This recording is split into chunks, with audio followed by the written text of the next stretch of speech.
Chapter 76. Surviving Winter 9. There's a saying that to see the true nature of a person, you should give them power. Tanya had lived her life agreeing with that saying hundreds of times over. Until Arwen Roththaler, the eldest daughter, was the heir to the family, the Roththaler mansion was always a place of peace. Everybody at the mansion watched for Arwen's lead since she was the next head of the family, but she remained neither arrogant nor intimidated. She lost none of her noble elegance, seemingly unshaken by the minuscule amount of power she held in her hands, focusing only on honing herself. In her, one could see the essence of grace that isn't swayed by trivial power. Under the overwhelming brilliance of Arwen, who seemed perfect in every way, lived Ed Roththaler, who was only the second child in the mansion. Up till that point, he seemed to be nothing out of the ordinary. But after the death of Arwen Roththaler, Ed, as the heir, reigned over the Roththaler mansion. The kind of person he turned out to be, a tyrant who, with that little bit of successor's power, acted as if the whole world belonged to him. This was the real Ed Roththaler that Tanya saw. How despairing it was that a man who could be so corrupted by a smidgen of power was the heir responsible for the family. She could not just let it be. That's why Tanya had to bring Ed down. To assert her will, she had to prevent Ed from becoming the head of the family by any means necessary.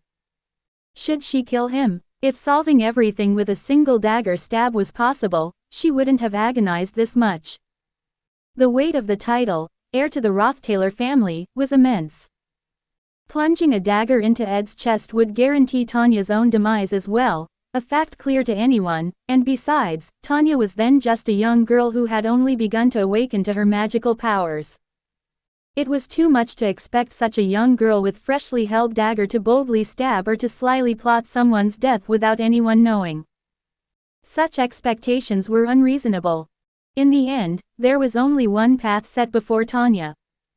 Lurking in the dark shadows, she clenched her teeth, training herself, waiting for the right time.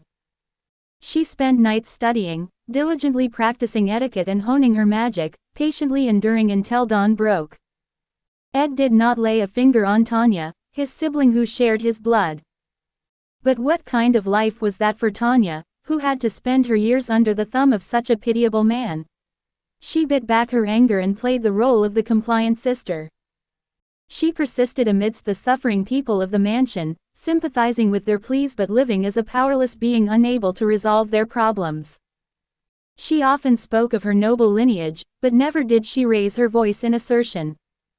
Puff. At the end of a long day, Tanya, buried in her bed in Ophelius Hall's private room, took a deep breath. So many things had happened in just one day. The number of things unknown was just as vast. Yet, there were still more tasks ahead. She had lived half her life under the oppressive rule of a brother akin to a despot. What value had she found in her life, refining herself as the possible next head of the family, some may ask. Quietly to herself, Tanya would reply, "I survived, pretending to be dead." Single quote. She had no doubt that her opportunity would come. With Ed expelled, all that was left was to prove herself. To Tanya, the upcoming Student Council President election felt like an opportunity of a lifetime. But before that, I must do well on the class allocation exams. The assembly is 3 days from now, at the entrance of Mount Oren. I need to prepare. Her words trailed off as she quickly succumbed to sleep, overwhelmed by fatigue. It was a deep slumber she hadn't experienced in a long time. Please introduce me to a man. Quote, for head maid Belle, her connections outside Ophelius Hall were very valuable. Most of them were people she had known since her days as a senior maid, so they were comfortable to deal with, and for Belle, who rarely ventured outside Ophelius Hall, they were important sources of external information. Among them, Anise, Yenneke's closest friend, was one of the welcome visitors who often sought her out. Their visits were mostly to exchange opinions on Yenneke's love life. As Belle was Yenneke's maid during her time at Ophelius Hall, she knew her well, and with her keen eyesight, she could quickly understand the essence of interpersonal relationships. Belle had hoped to hear of some progress between Yenneke and Ed when Anise visited this time. As curious as any human could be, Belle was all ears, ready to listen, especially since Anise had come to her so actively seeking advice. It must have been something significant. If possible, someone good-looking, tall, and talented would be nice. Quote, with casual determination, Anise spoke as if Yenneker didn't even matter to her. So sudden, what do you mean? Belle, you've been working in Ophelius Hall for a long time, so you must know many outstanding male students without lovers, right? I cannot reveal personal details about the students. It's okay. Just introduce me to a nice guy, that's all. Quote, it was early morning in the rose garden of Ophelius Hall. Belle was there, tidying up the rose branches that had grown onto the walkways, to prevent the new students from getting pricked by the thorns. Anise looked peculiarly tired, as if she had lost sleep, but that wasn't unusual. She was always burdened with multiple responsibilities, juggling various scholarship duties with her academic work, and solely managing Professor Claire's research room as the head assistant. An average person with ordinary organizational skills and time management couldn't handle such workload. But, Miss Anise, you surprise me. I wouldn't have thought you'd be concerned with matters of love. Quote, I have every right to experience love. Even if he's a bit annoying, I still want someone tall, someone who you can tell is well-bred at first glance. Quote, you're not the type to meet men so carelessly, are you? Or, do you even have any experience in love? Quote, quote, I apologize. I didn't mean anything by it. Quote, Belle, uncharacteristically, misspoke. It was a rare occurrence, maybe once a year. Even Belle was flustered amidst her own confusion. You've always been so busy, always doing your utmost to take care of yourself. So naturally, I assumed romance wasn't on your agenda. Like young Master Ed, who'll be in his 3rd year soon. You two share some uncanny resemblances. Ahem. Anise awkwardly grabbed her chin, turning her gaze to the side with a hesitant look that didn't sit well. Ed Rothtaylor, who else but the man Yenneker Feylover was hopelessly in love with? And Anise, Yenneker's trusted best friend without a shadow of a doubt. Such a relationship graph was already clearly mapped in Belle's mind. Belle cautiously probed Anise, quick to catch the nuances. Perhaps. Anise's gaze veered to the roses, oddly evasive for no apparent reason. Belle involuntarily held her breath for a moment. Regardless, you're so astute, Belle, I won't bother hiding it. Yes, it's exactly as you think. Quote, how did it come to this? Well, it's quite a funny story. That man had a pretty bad reputation, you know. He's notoriously known for his relationships with women. While I did hear most of them were just rumors, I thought I should check for myself. Quote, so, what then? Well, getting involved like this, things happen, and that's where it went. More in common than expected, conversations that click, a man with a certain solidity, it just was like that. From halfway through, Anise mumbled, trailing off, turning her head while letting her words disappear into the air. Yet to Belle, her keen eyes were quick to catch the blush on her ears. What kind of large event was this? Belle was left stunned, barely holding on to her senses. There's no need to hide it. I'm self-aware. I don't dabble in self-deception or futile attempts at hiding my feelings. Quote, so eventually with Master Ed you. Fine, I'll admit it refreshingly. I felt some attraction towards him as a man. That's possible, right? I'm a woman. Now that things have come to this, I'll admit it and plan accordingly. Right. Anise's keen problem-solving skills, resolution ability, and drive were highly commendable. But love between people isn't something that can be handled as straightforwardly as other tasks. Yet it was none of Anise's concern. For her, it was easier to deal with things cut and dry. Belle. Yenneker is a dear friend who means a lot to me. If anything, this is good news. If a man of true substance can attract me, it means Yenneker really found the right match. What other cause for celebration could there be? Miss Anise. Quote, if I quickly sort out my own feelings, then there's no more cause for concern. It's fortunate that I noticed early. Emotions, after all, are part of the mind's chemical interactions, right? If you think of them as a malignant tumor, it's quite fortunate. I found it out early. Quote, "It's fortunate that I have the habit of objectifying myself and adopting an objective viewpoint," Anise reasoned.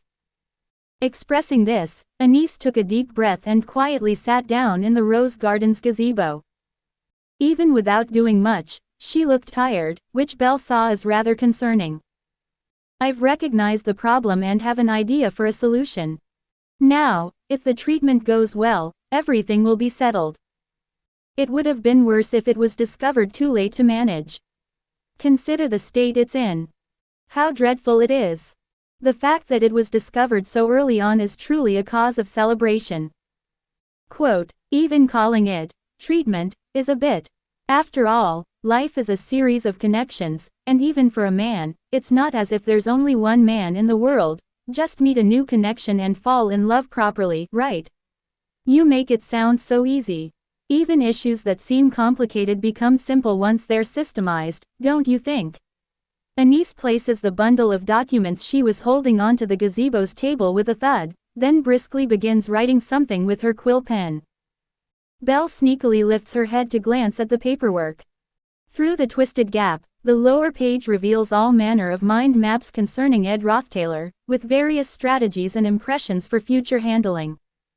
There are plenty of crossed-out parts and overly detailed sections, suggesting considerable effort was put into it. Though she appears relaxed on the outside, she is waging a war inside her mind. Regardless, attraction can be covered with even greater attraction. Meet a better, wholesome man, have a lovely love affair in my own way, and everything resolves well, right? Now, if only we could find a man to replace him and start spreading the rumor that we're lovers. I have two opinions I'd like to share." Quote, it's unlike Belle to interrupt Anise, but she halts her mid-sentence, and Anise tenses, listening attentively. "Firstly, asking to be introduced to a substitute man, that's a great offense to the person in question. At the very least, I cannot arrange a meeting with someone in such a manner." Quote, "Her ability to deliver her straightforward opinion without offending is indeed why she is called a veteran maid.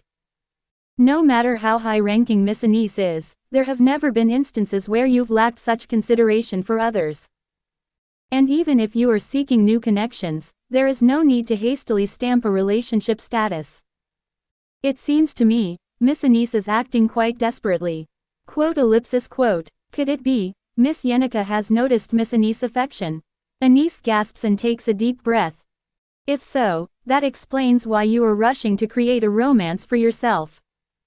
Quote, "Belle's perception is something Anise is well aware of, which is why she often sought Belle out to discuss Yenica's love life without hesitation. Anise likely never imagined that sharp perception turning on herself. Regardless, my heart already belongs elsewhere. The cleanest way to prove that innocence is to find a new lover. Miss Anise, you really do value Miss Yenica, don't you?"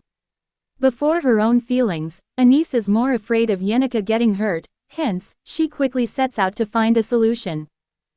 At Anise's words, Belle hesitates for a moment, but then confidently smiles as if to show off. Such packaging makes it sound more plausible, doesn't it? Anise then clears her throat a few times and continues.